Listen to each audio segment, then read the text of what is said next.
अस्सलाम नाज़रीन, आपका मेज़बान जहांगीर सैयद आपके प्रोग्राम सच के साथ हाजिर खिदमत है और प्रोग्राम में आपका खैर मकदम करता है।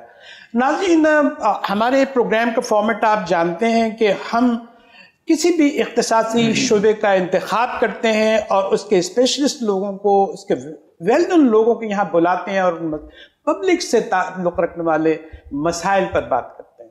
आज बड़ा अहम हमारा जो टॉपिक है, जिन्ना हॉस्पिटल कराची आमाजगाह है मसाइल का, बेइंतहा तकालीफ है, अंदरूनी मसाइल भी हैं, बैरूनी मसाइल भी हैं। जो मरीज़ आते हैं उनकी वो सारी शिकायतें सबके सामने हैं। और ये तो बाहर की कहानी है, अंदर की भी एक कहानी है कि डॉक्टर्स को, पैरामेडिकल्स को कितनी मुश्किलात का सामना है, इनके साथ क्या ज़्यादतियाँ हो रही हैं।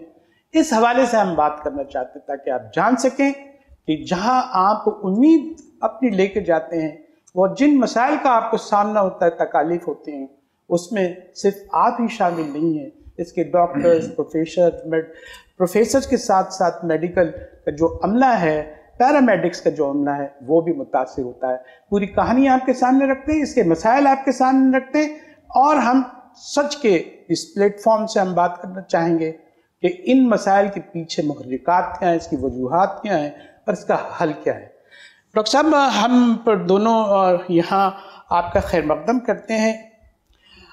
आज जो है आप JPMC डॉक्टर्स एसोसिएशन की नुमाइंदगी करने यहाँ तशरीफ़ लाए हैं और आप जो है प्रेसिडेंट हैं डॉक्टर मोहम्मद नईम साहब, और साथ ही साथ जो है जनरल सेक्रेटरी हैं हमारे डॉक्टर नसीर अहमद साहब। आपका ताल्लुक़ तो आप सर्जन हैं और एसोसिएट प्रोफेसर, असिस्टेंट प्रोफेसर भी हैं आप, और साथ ही ENT के आप सर्जन और स्पेशलिस्ट हैं और जनरल सेक्रेटरी हैं। आपसे जाहिर है कि आप प्रेसिडेंट हैं। ये जो एसोसिएशन है आपकी, जिस पर हम बात कर रहे हैं, और ये बड़े मसाइल को आप फेस करते हैं। अब आपने तहिया किया है कि इसको जो है मज़ीद जो है आगे बढ़ाएं, बात बढ़ाएं, लोग जानें आपके मसाइल क्या हैं, उसका हल क्या है, कहाँ कहाँ रुकावटें हैं।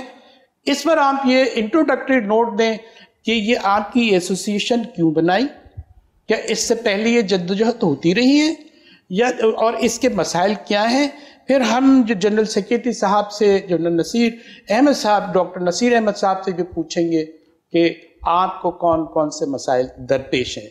डॉक्टर साहब। शुक्रिया जहांगीर साहब, आपने एक बहुत अहम मौजू जो है जिसमें जो डायरेक्टली लिंक करता है लोगों के प्रॉब्लम्स के साथ, उसको उठाया है। बुनियादी तौर पर डॉक्टर एसोसिएशन जो है जिला अस्पताल की एक वाहिद रजिस्टर्ड इदारा है जो कि जिसमें जिला अस्पताल के डॉक्टर मुंतखब होते हैं। ये काफ़ी अरसे से बनी हुई थी, अभी हम री इलेक्शन हुआ है जिसके तहत हम लोग मुंतखब होके आए हैं, क्योंकि कुछ लोग जो इस एसोसिएशन से मुंसलिक थे, ओहदेदार थे, वो कुछ रिटायर हो गए, कुछ एडमिनिस्ट्रेशन में चले गए, कुछ बाहर चले गए, तो दोबारा री इलेक्शन हुआ। इस एसोसिएशन का जो बुनियादी मकसद है वो ये है कि जिला अस्पताल में जो पैरामेडिक्स काम कर रहे हैं, डॉक्टर्स काम कर रहे हैं, या जो दूसरा अमला, जो लोअर स्टाफ हमारा काम कर रहे हैं दिन रात, वहाँ एक 1800 बेड के करीब हॉस्पिटल है जहाँ पोस्ट ग्रेजुएशन सब चीज़ें, बेतहाशा मरीज चारों सूबों से आते हैं। तो बेतहाशा मसाइल का सिवाय मरीजों को नहीं, बल्कि डॉक्टर्स को या पैरामेडिक्स को, इनके बहुत सारे मसाइल होते हैं। तो इन मसाइल को हायर अथॉरिटी तक पहुंचाना, इन मसाइल का हल करना, इनका एक प्लेटफॉर्म होना चाहिए था। और इसी प्लेटफॉर्म के लिए दायरे हर बंदा जाए और वो अपने मसले को, जो लोअर पैरामेडिक्स है, जो नर्सेज है, जो डॉक्टर हैं, वो इस तरह से बता नहीं पाते। तो ये एक प्लेटफॉर्म हमने बनाया था जिसके ज़रिए हम अपने जिला अस्पताल के एम्प्लॉयज़ हो गए, भले मरीज़ों से रिलेटेड मसले हो गए, पैरामेडिक्स हो गए, इनके मसाइल को हम हायर अथॉरिटीज़ तक पहुँचाएँ और एक तरीक़े से इसको हल करने की कोशिश करें। तो ये बेसिकली एक बनी हुई तंजीम थी जिसकी री इलेक्शन हुआ है और ये जिला अस्पताल की वाहिद रजिस्टर्ड तंजीम। अच्छा, यहाँ तो आपने ये बता दी कि ये जो आपने इसको रिवाइव किया है, नया उसका रोक दिया है और नई जद्दोजहद उसमें दाखिल की है। अब आपके प्लेटफॉर्म से आपके मकासद क्या है, ऑब्जेक्टिव क्या है, आप क्या चाहते हैं, आप क्या हल कराना चाहते हैं, आप किसको एड्रेस कर रहे हैं अपनी जद्दोजहद से, किससे मुखातिब हैं, किससे अपने मसाइल का हल चाह रहे हैं। देखिए, एक अरसे दराज से जिला अस्पताल एक सस्पेंडेड स्टेट में, सस्पेंडेड स्टेट में इन सेंस, जी ये मैं इसलिए कह रहा हूँ कि जब ये 18 अमेंडमेंट हुई, जिला अस्पताल जो है एक ब्यूरोक्रेटिक गलती की वजह से फेडरल जो हमारी कंकरेंट लिस्ट के अंदर इसको शामिल कर दिया गया। अब आप कह रहे हैं गलत किया है। अगर आप 18 अमेंडमेंट की रूह को देखें उसमें क्या है, उसमें लिखा हुआ यही है कि जो इदारे रिसर्च इदारे हैं उसको नहीं होना चाहिए, वो फेडरल गवर्नमेंट के अंडर होने चाहिए। जिना अस्पताल में BMSI, जिना अस्पताल के अंदर post graduate centre, physiotherapy school, nursing school, बहुत सारी स्पेशलाइज्ड डिपार्टमेंट है, रिसर्च इदारे, ये सारे हैं। ये तो रिसर्च इदारे, हायर एजुकेशन कमीशन को क्यों उन्होंने हटा दिया, फेडरल गवर्नमेंट के अंडर दे दिया? वजह यही थी, ये एक टेक्निकल गलती थी और इस टेक्निकल गलती को 10 साल तक कोर्ट में भुगता गया कि ये जिना अस्पताल गलत लिस्ट में गया। 10 साल के बाद अब कोर्ट ने डिसीजन दे दिया कि इसको फेडरल गवर्नमेंट ले ले। सुप्रीम कोर्ट के लार्जर बेंच ने डिसीजन दिया था, लार्जर बेंच जी, जिसमें चीफ जस्टिस साहब खुद शामिल थी। उन्होंने कहा था कि जो इसको कंकरेंट लिस्ट से निकालकर दोबारा फेडरल गवर्नमेंट के हैंड ओवर कर दिया जाए तीनों अस्पतालों के। डिसीजन को तो तकरीबन दूसरा साल होना, अमल क्यों नहीं हो रहा अभी तक? 90 डेज के अंदर उन्होंने वापस करना था और फिर उसके बाद एक लेटर लिखा गया कि भाई ये इदारे इनको वापस मिल जाए। फिर फेडरल गवर्नमेंट ने कहा कि उन्होंने इसके लिए बजट एलोकेट नहीं किया, ऑल ऑफ अ सडन हुआ है। इस दफ़ा हमने अखबार में अपने पढ़ा हुआ होगा कि फेडरल गवर्नमेंट ने इन 3 अस्पतालों के लिए बजट रखा। अब ये अस्पताल ना तो फेडरल गवर्नमेंट में, मेरा सस्पेंडेड कहने का मकसद ये था कि ये बीच में इसलिए मुअल्लक़ है कि नए फेडरल गवर्नमेंट के पास नए सिंध गवर्नमेंट के पास है। नहीं, कोर्ट के डिसीजन के तहत इसको फेडरल गवर्नमेंट के पास होना चाहिए, या तो आप कोर्ट का डिसीजन रिवर्ट कर दें बाय थ्रू असेंबली या किसी भी चीज, या सिंध गवर्नमेंट के पास। 10 साल से डॉक्टर साहब 10 साल से ये इशू मौजूद है जी, 10 साल से और आप तनख्वाहें जो है सिंध गवर्नमेंट से ले रहे हैं। अभी हम तनख्वाहें सिंध गवर्नमेंट से ले रहे हैं, लेकिन खाली तनख्वाह से ले रहे हैं, शुरू से ले रहे हैं तनख्वाह तो जहांगीर साहब मसला नहीं ना। आपने आप बोलते हैं कि भाई आपके ये मसाइल है, हमारे इश्यूज मौजूद हैं और आप में ओन भी कर रहे हैं, आपने भी डिसओन नहीं किया, ये मसले तो मौजूद हैं। ये 10 साल से मौजूद है, लेकिन इस 10 सालों में आप देखें जो जिना अस्पताल के जो फेडरल गवर्नमेंट के एम्प्लॉइज हैं, इनमें से किसकी प्रमोशन हुई है? कुछ लोगों ने अपने प्रमोशन के लिए यूनिवर्सिटी का सहारा लिया, वो यूनिवर्सिटी में गए। कुछ लोगों ने यूनिवर्सिटी को रिजेक्ट किया कि जब तक कोर्ट में डिसीजन हो रहा है हम फेडरल में, हम प्रोविंशियल में, हम किसी एक जगह चले रहे। अब गुज़िश्ता 10 साल में हम में से जो मेजॉरिटी डॉक्टर्स हैं किसी की प्रमोशन नहीं हुई। अच्छा, यूनिवर्सिटी गए, आप यूनिवर्सिटी चले गए, वहाँ सारे लोग मतलब जो भी प्रमोशन के लिए गए, तो ये तो आपने डिसओन नहीं किया। वहाँ जो है वो सिंध यूनिवर्सिटी है, तो उसके अंदर तो वो तो फेडरल गवर्नमेंट की नहीं है एंटिटी, तो फिर तो जब एक्सेप्ट तो किया ना आप लोग। तो ये जो डॉक्टर गए यूनिवर्सिटी के अंदर, वो यूनिवर्सिटी जिना अस्पताल के साथ एफिलिएटेड नहीं थे उस जमाने में, तो लीजन्स पर गए थे डॉक्टर। लीजन के अंदर ये डॉक्टर जो है 2-2 साल की इनको समझ ले एक तरह का कॉन्ट्रैक्ट मिले था और यूनिवर्सिटी के साथ गए। उस वक्त तो कोर्ट का डिसीजन इम्पेंडिंग था और डिसीजन हुआ ही नहीं था कि जिना अस्पताल को किधर जाना है। आज जबकि डिसीजन हुआ है कि जिना अस्पताल को सुप्रीम कोर्ट के लार्जर बेंच ने डिसीजन दे दिया, रिव्यू पिटिशन, सारे पिटिशन हो गई 10 साल बाद। अब कोर्ट के डिसीजन के तहत तो हम फेडरल गवर्नमेंट में जी सही है। और जो है हम अब कुछ लोग जो कि यूनिवर्सिटी में गए उनकी प्रमोशंस हो गई, जो बाकी बच गए, जो लोग यहाँ पर जिन्होंने जो यूनिवर्सिटी नहीं गए, जिन्होंने किसी भी वजह से इस बात को एक्सेप्ट नहीं किया कि पहले डिसीजन तो होने दें, हम किधर हैं, हम फेडरल गवर्नमेंट में, हम सिंध गवर्नमेंट में। अब उन लोगों की तो ना प्रमोशन हुई, उन्होंने कुर्बानी दी, वो यूनिवर्सिटी नहीं गए, वो इंस्टीट्यूट के साथ ज़्यादा लॉयल लोग थे। मैं ये नहीं कहता हूं कि बाकी लोग लॉयल नहीं होंगे, ना मैं उनके मुखालफत करता हूं, उनको एक प्रमोशन का जरिया नजर आया, उन्होंने ले लिया। लेकिन हम लोगों का क्या कसूर है 10 साल तक ना मैं सिंध गवर्नमेंट ऑन करें ना मैं फेडरल गवर्नमेंट ऑन करें, तो आखिर इंस्टीट्यूट कहाँ जाएगा? बहुत सारे लोग अब नुकसान क्या है इसका, जो सस्पेंडेड स्टेट है, बहुत सारे लोग रिटायर हो गए, बहुत सारे लोग बाहर चले गए। आपके हॉस्पिटल को रन करने के लिए लेट्स सपोज 2000 अमला चाहिए था, अब आपके पास है ही नहीं। फेडरल गवर्नमेंट के 60 डॉक्टर बचे, कुछ यूनिवर्सिटी में चले गए, कुछ रिटायर हो गए। अब इतने बड़े अस्पताल को रन करने के लिए आपको एक अमला तो चाहिए ना। दिन ब दिन आपकी आबादी बढ़ रही है, बोझ बढ़ रहा है, तो ये एक टर्शियरी केयर यूनिट है। इस टर्शियरी केयर यूनिट को चलाने के लिए आपको अपग्रेड करने के लिए नए डॉक्टर चाहिए, कोई भर्ती नहीं हुई, नए डॉक्टर्स नहीं है, कोई प्रमोशन चाहिए। हम गुज़िश्ता कई सालों से उसी ग्रेड में अटके हुए। आपके एसोसिएशन के हमारे जो है जनरल सेक्रेटरी हमारे साथ बैठे हैं, डॉक्टर नसीर अहमद साहब, ENT स्पेशलिस्ट भी हैं, सर्जन है। आप ये बताएं कि डॉक्टर साहब ने तो एक पिक्टोरियल सामने रखी है कि ये मसाइल हैं, ये जो सूरत हाल है। अब आप एज ए जनरल सेक्रेटरी बहुत बैकबोन होते हैं, ये बताइए कि आप कहाँ से शुरू करते हैं, क्या हर्डल्स हैं, क्या रुकावटें हैं, कौन आपको रोक रहा है, और ये जद्दोजहद पे کیوں آپ آئے ہیں کہ اب آپ اس کا حل چاہتے ہیں؟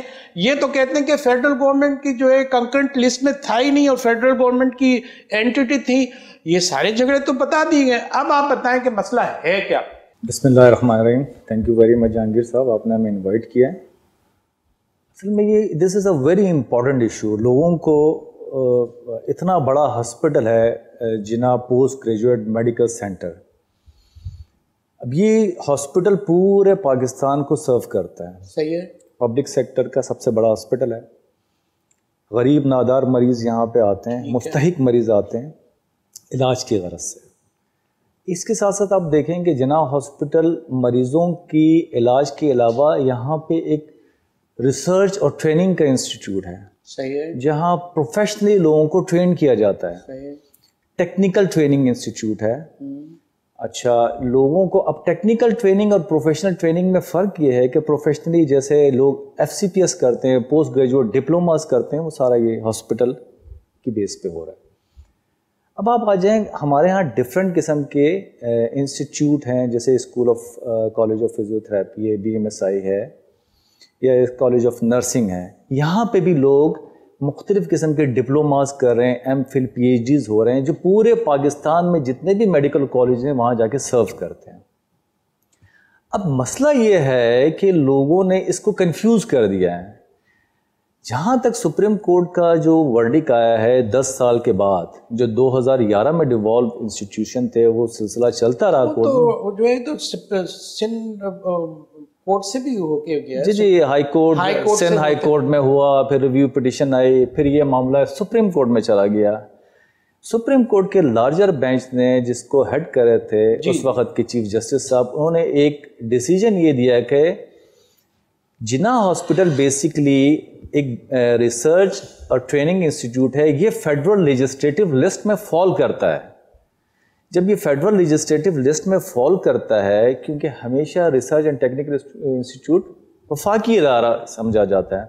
اب یہاں پہ مصیبت یہ ہو گئی ہے, یا المیہ کہہ لیں اس کو, کہ 10 سال ہو گئے, اتنا بڑا ادارہ ہے جس کا کسی نے پوچھا نہیں, کسی نے اس کا خیر خبر نہیں لی کہ اس ادارے کے ساتھ ہو کیا رہا ہے اندر. اب جیسے ڈاکٹر نعیم صاحب نے بتایا کہ جی 10 سال میں کسی اس ادارے کے جو ریئل اسٹیک ہولڈرز ہیں ان کی نہ کوئی پروموشن ہوئی ہے, نہ کوئی اپ گریڈیشن. ریئل اسٹیک ہولڈر سے کیا مطلب؟ ریئل اسٹیک ہولڈر سے مراد وہ لوگ ہیں جو فیڈرل پبلک سروس کمیشن جناح ہاسپٹل کا پاس کر کے آئے ہیں. پروفیشنل ڈاکٹرز کی بات کر رہا ہوں, اور وہ لوگ جو پیرامیڈکس نرسنگ میں جو پروموٹڈ ہیں وہ ریئل اسٹیک ہولڈر نہیں ہیں. جناح ہسپتال کے لیے جو لوگ پچھلے 10 سال سے لڑ رہے ہیں, یعنی کہ انہوں نے اپنی وفاداریاں تبدیل نہیں کی ہیں, وہ جناح ہسپتال کے ریئل اسٹیک ہولڈرز ہیں, جو بیچارے اب تک اس لیے خاموش تھے کہ سپریم کورٹ میں یا کورٹ میں ایک پروسیڈنگ چل رہی تھی. کورٹ آف لا میں ایک چیز چل رہا تھا, اس کے اوپر کوئی بات نہیں کر سکتا. بٹ اب کورٹ کا ڈیسیجن آ گیا ہے, اور فیڈرل گورنمنٹ کی طرف سے ایک بجٹ ایلوکیٹ ہوا ہے, اور بجٹ ایلوکیٹ ہونے کے بعد اس کی امپلیمنٹیشن نہیں ہے. صرف ہمارا مطالبہ یہ ہے کہ ایک کورٹ کے ڈیسیجن کے مطابق فیڈرل گورنمنٹ اس کے اوپر امپلیمنٹیشن. صاحب ایک بات کا جواب دے دیں, جب یہ پھر جو ہے ہنگاپ آ گیا ہے, ورڈکٹ بھی آ گیا ہے, سپریم کورٹ کا ہو گیا, کنٹمپٹ آف کورٹ کی صورتحال ہے, اس کے بعد بھی جو ہے وہ فیڈرل گورنمنٹ اس کو اون نہیں کر رہی صورتحال کو, اور اس میں آپ جدوجہد میں, تو آپ وہاں سے کیوں نہیں, آپ کسی کورٹ میں گئے ہیں, دوبارہ ریویو میں گئے ہیں کہ یہاں پھنس گئے ہیں, عمل درآمد نہیں ہو رہا, کنٹمپٹ ہو رہا ہے, اس صورتحال سے کیسے نکلیں گے؟ اس کا آپ جواب دیں گے تو پھر ہم بریک کی طرف جاتے ہیں. اس صورتحال میں ہم نے جب کورٹ کا ڈیسیجن آیا اور فیڈرل گورنمنٹ کی طرف سے ایک بجٹ ایلوکیٹ کر دیا گیا, لیکن اس کی امپلیمنٹیشن نہیں ہوئی, تو اس کے لیے پھر ہم نے سپریم کورٹ سے رجوع کیا ہے کہ جی آپ ابھی دیکھیں. ابھی ایسا ہوا جی دوبارہ جی ہم نے دوبارہ اعلیٰ عدلیہ عدالت سے رجوع کیا ہے کہ جناب عالی اس پہ عمل درآمد کرائیں. یہ سندھ کا نہیں, پورے پاکستان کا سب سے بڑا ہسپتال ہے, جہاں پورے پاکستان. کب کرا کیا ہے آپ نے یہ ابھی ہم نے کوئی 1-2 مہینے ہوئے ہیں یہ آپریشن کے, لیکن ہم وہ ڈیٹ کا انتظار ہے, جب ہوگا تو سب کے سامنے پتہ چل جائے. ایک مختصر سی بات ہو جائے گی تو پھر بریک سے پہلے اگر ایک مختصر سی بات کر دوں. اصل میں ہم یہ چاہتے ہیں نا کہ اگر ہم دوبارہ کورٹ میں گئے اور خدا نخواستہ یہ مسئلہ 10 سال کے لیے پھر لٹک گیا تو کیا ہوگا؟ مطلب جب ایک چیز ہے تو جو ریئل سٹیک ہولڈر ہے، جو ڈیسیجن میکر ہیں، وہ دوبارہ کورٹ کے بعد بہت سارے اور سارے مسئلہ ہوتا ہے. یہ ہائپوتھیٹیکل بات ہے کہ ایسا ہوگا تو ایسا ہوگا. اس کا تو صورتحال یہ ہے کہ کورٹ ہے، ہم کورٹ پہ کیا بات کر سکتے ہیں. بہرحال آپ کی تشویش جو ہے وہ پیرل ایگزامپل موجود ہیں، اس بنیاد پہ آپ کی یہ تشویش ہے کہ اگر یہ پھر ایسے لٹک گیا تو صورتحال کیا بنے گی. یہ مسئلہ تو ہے. ناظرین ایک چھوٹا سا بریک لیتے ہیں. یہاں جے پی ایم سی ڈاکٹرز ایسوسی ایشن کے پریزیڈنٹ محمد نعیم صاحب بھی بیٹھے ہیں اور اس کے سیکریٹری جنرل ہیں نصیر احمد صاحب، ڈاکٹر نصیر احمد صاحب. بہت سارے سوالات ابھی باقی ہیں اور کافی باتیں جو ہے آپ کے سامنے آ چکی ہیں. ہم سچ کے اس پلیٹ فارم سے چاہتے ہیں کہ آپ کو اندر کی صورتحال بتائیں. ہمارے ساتھ رہیے. ایک چھوٹا سا بریک.